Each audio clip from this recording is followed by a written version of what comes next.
Gilbert, do you think he's there? I haven't seen him yet.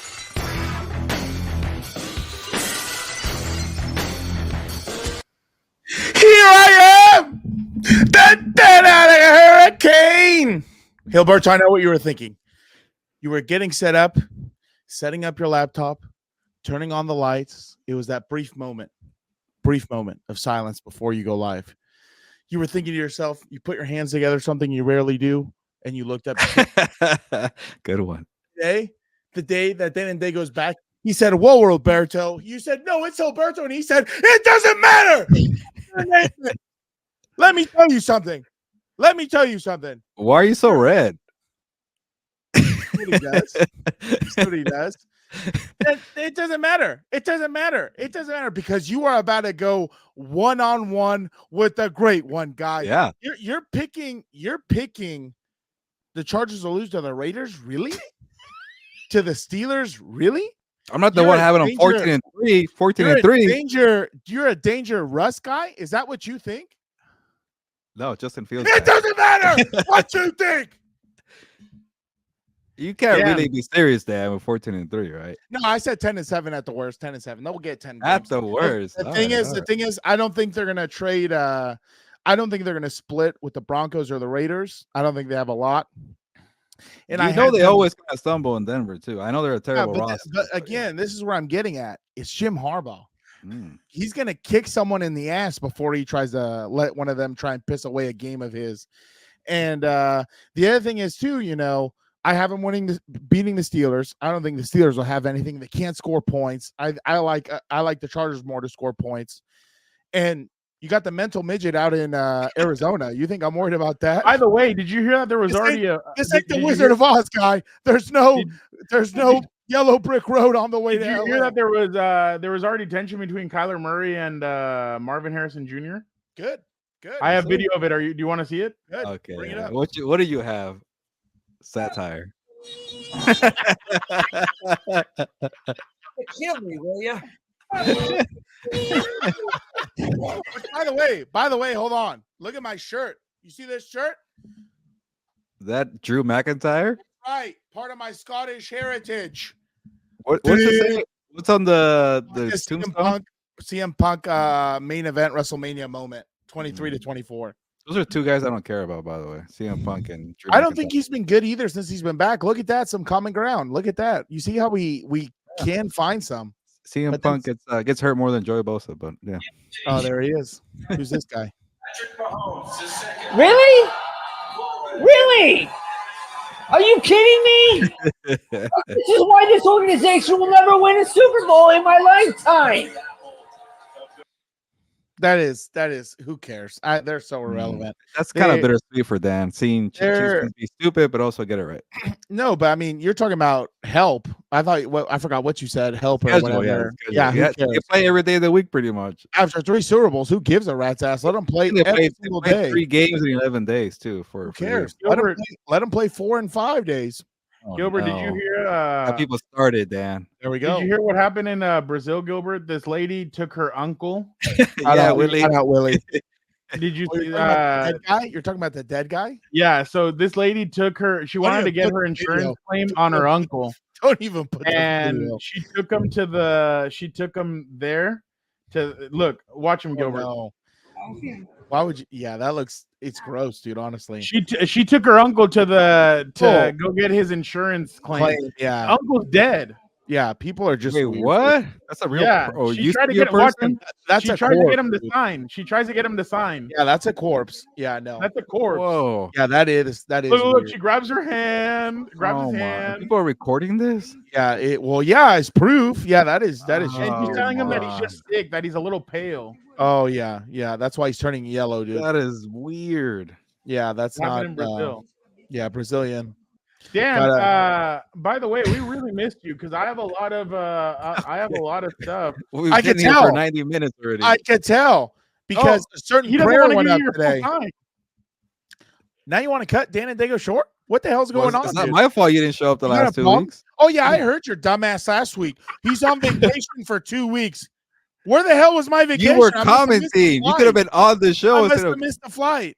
Hey, don't worry about what I was doing. I was busy.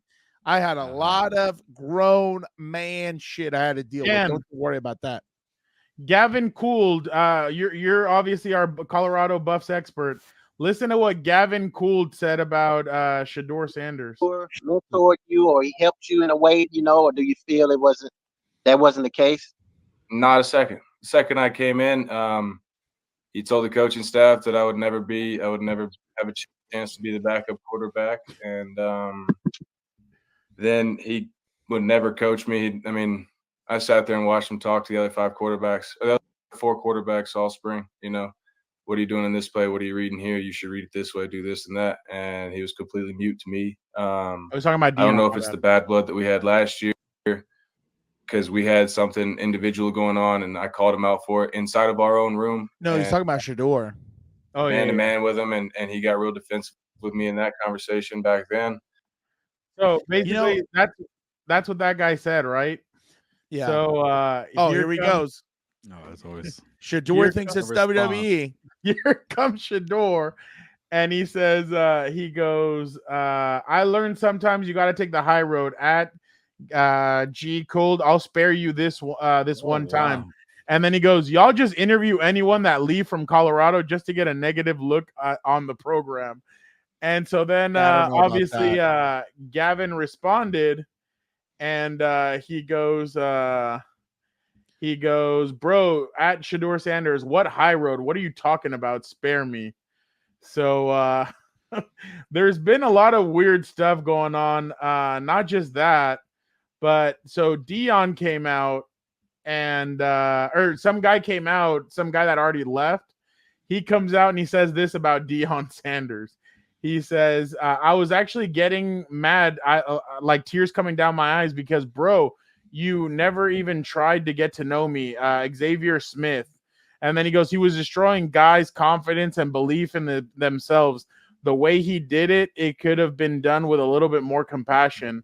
And Shedeur goes, in my opinion, he's like, I don't even remember him, to be honest. Bro was had to be very mid at best. If you want to know why his draft stock is going to fall besides his play, that right there is going to be one that teams are going to remember. That it's so funny to me, because like when he came in there, he was this is real quick. This is video from practice at Colorado. That's the legend. Hey, Malik Henry. Yeah, you too. But I'm gonna choke the fuck out of him. That's the legend, dude. Coach AB. But the problem is you live and die by the sword that you came in with. You came in with all the cameras, all the social media, and everything else. Now you're starting to get, I don't know if exposed is the right term or not. I mean, we don't know what the hell's going on in that building, but it certainly does not look like the, first class cleanup program that he thought he was going to bring in. So then Deion started going at people. He's attacking. Now he's attacking the kids, and he's like, Lord Jesus. Oh my God. Yeah, and Deion did say that Shedeur is going to go top 5 in the draft next year. Don't forget about Shiloh. Yeah, don't forget. Shiloh's also in there.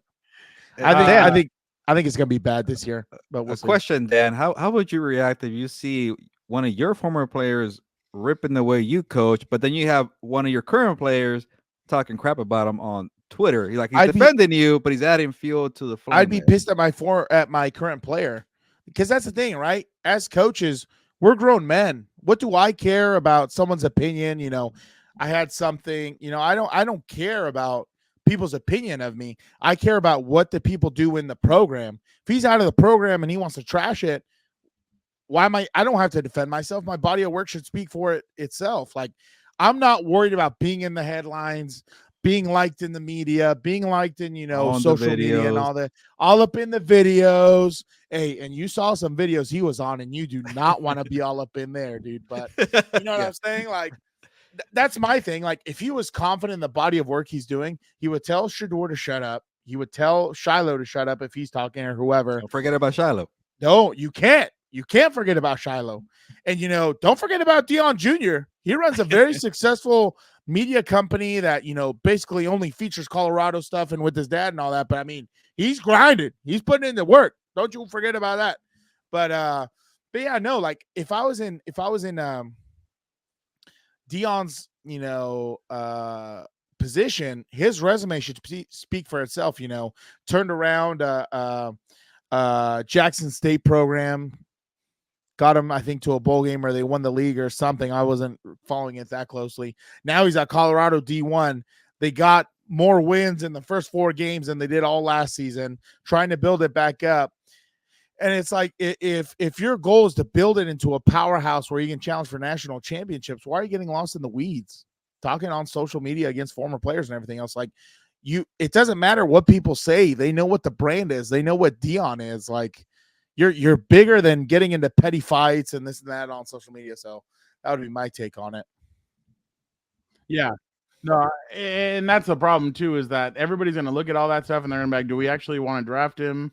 So that's my biggest thing. Because again, I feel like I keep saying this every week when we bring this up. You're not only getting Shedeur, you're getting Deion, and that could be a huge problem for it, or a huge headache for any coaching staff, team, and everything else. But Gilberto, you really think they're going to lose to the Steelers? Is it in Pittsburgh? Yeah, it's really tough. Danger Russ, that's your guy. Again, I can't go all in just because Jim Harbaugh. He's a great addition. I gave him a couple more wins because of him, but to get just to get acclimated with the scheme, new players, inexperienced players, a lot of like would Joe Alt be the guy, things like that. Can Lad McConkey figure out right away? Can maybe Brendan Rice does something too? I know Fernando's high on him. He impressed me when I talked to him, but it's just a lot of too many what ifs combined with the reputation of the franchise, and very well what the reputation is. But it's a new day. I'll say that. Yeah. But I got to see it first before I jump in. It's a new day. Yes, it is. I'm not. You know what I'm saying? I'm not worried. I said at worst 10-7. I already bet they're making the playoffs. If they make it to a divisional game, that's going to be a W for a season. But I'm not worried about it. I think they're moving in the right direction at least, which you haven't really seen in some time already. Honestly, if they win, and you look at like 8 games, what happened? He just wanted to interrupt you. No, I was gonna say, if they win 8 games or 9 games and they fix the offensive line and they run the freaking football, that's a big success to me. I think. I don't know, dude. Like, if you look at the schedule, real quick, listen to this. Real quick. He's worried. He wants to in that draft, in the 2020 draft, and how they are now. I mean, because hindsight is 2020, but Justin Herbert is a name that pops up.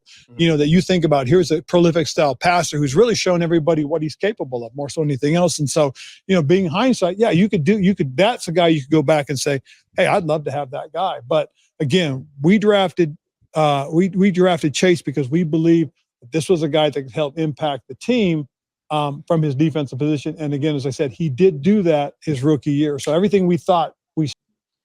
I'm not kind of like, that wasn't my. Yeah, no. Either way, when it comes to a third for your or a Thea for your question about the MVP race, I don't care. I don't even think he cares. I don't think he's here for MVPs. The only MVP that matters is Super Bowl MVP. That's not real. Who cares? Yeah, who cares? I don't even care about this with the Jerry curl or whatever this is. Looks like he's out of Rocky or something. But teenager Anakin. But like in my opinion, like Anakin, Dan, there's only one, isn't there? Hey, he's about to slaughter some people. You know what I'm saying? He's about to treat the league like the Sand People. I was trying to remember what they were. He's about to take them all out. But going back to it, I'm not worried. I'm not worried at all, dude. I think they're gonna be fine for once in my freaking life, or twice. All Shout right. out. And I did say something nice. I said, you're a little like, you're optimistic a lot, but you've been keeping it real for a very long time. It was not. Yeah, I'll let it slide to the guy that caught the touchdown. So I don't care about this guy. Take this garbage off. He's already wearing a primed necklace. There are like 3 people there I don't care about. I don't even care. We were going to run a fake version of that, and then we were going to do a little shovel pass, and it was wide open again. So who's that moron next to New Orleans? I don't even know who that is. We're going to do it again. Put it on the table. No way. We're going to do it again. Is everybody sponsored by Prime now? What the hell? Yeah, they're all losers. I don't even know what he said. That was Patrick Mahomes saying that they're going to three-peat. Yeah, no one cares. They're irrelevant. They already got carried to a 2. I was watching the Dynasty the other day, and I can't believe they think these losers are anything close to the New England Patriots. Like, I would rather take a Patriots dominance again over these clowns. It's ridiculous. But UFC, don't come at me for this one. Gilbert, did you ever see this? I was going to tell you something, and then his video threw me off. Like 3 strikes here. Oh my God. A lot of your 155ers are making the jump to welterweight, and a lot of your welterweights are coming down to 155. What's it going to take to get a 165-pound weight division? Maybe a Grand Prix started end of summer, early fall. A lot of Look at his face. here would put their names in the hat. And That's a lot my of the face people for a want lot to of see this. it. And when I say people, I mean the schmo. What do you think? What the is that? What the just happened? Yeah, it's not going to happen, schmo. Oh. Sorry. Yeah, who cares, dude? By the way, I'm excited for Connor to come back. I'm excited for that one. I saw a little bit of the boxing. Oh no, I saw the highlights, but Tyson looks so like disinterested or whatever. He looks so slow, showboating and everything else. I saw his ass get tagged up a few times, but you know what? I can't wait. One day we're gonna have a Compas to go Saudi. Yeah, maybe one day. Yeah, that'd be cool. Get a combat sports show over there. Yeah, could you Dan, imagine? what did you make of Odell Beckham Jr. going to the Miami Dolphins? Yeah, it doesn't matter. It doesn't matter. They're gonna lose. I'm gonna say they're gonna be the one that doesn't make the playoffs this year, and it's not even because I think Mike McDaniel's a good coach. It's because Tua, I don't know how to put this kindly, is not a good quarterback. Like he's just not the guy. I think your brother wanted you to not put it kindly. Okay, well, put him in the rocket. Send him with Dr. Evil up to the moon. Like the other thing I don't understand why you would pay Jared Goff $53 million for 53, right? He's getting 53. Yeah. Yeah. Like I seriously don't understand it. Like it's mind-boggling to me. You're paying a guy $53 million to hand the football off and hope to God the play action works so well that he's going to be able to find someone over the middle or somewhere else to throw it. Like, By the way, speaking of that, I hope Ben it. Johnson didn't overplay his hand and they struggle this year. And he like the people like, because at one point, like he's kind of like some of these offensive coordinators are like a stock. And at one point they could send them and they could be like, no, you know, all right, we got one more segment to go. It's already been an hour and 47, guys. I just don't get it. Yeah, I was trying to how many stuff you got? Yeah, he has. I have like 20 minutes. That's Micah Parsons, right? Well, look at the leverage. Look at the leverage. The sumo wrestler has his shoulders under his shoulders. By the way, if I'm them, I would not want CJ Stroud over here friggin' sumo wrestling if I was. No, he probably didn't even do it. He was just over there. I can't believe even Micah Parsons, you wouldn't want him doing that. What if that wrestler body slams his dumbass and then boom, he's out? You know, because let me tell you something. Jerry Jones likes to have a lot of thoughts in the shower about who's going to stay and who's going to go.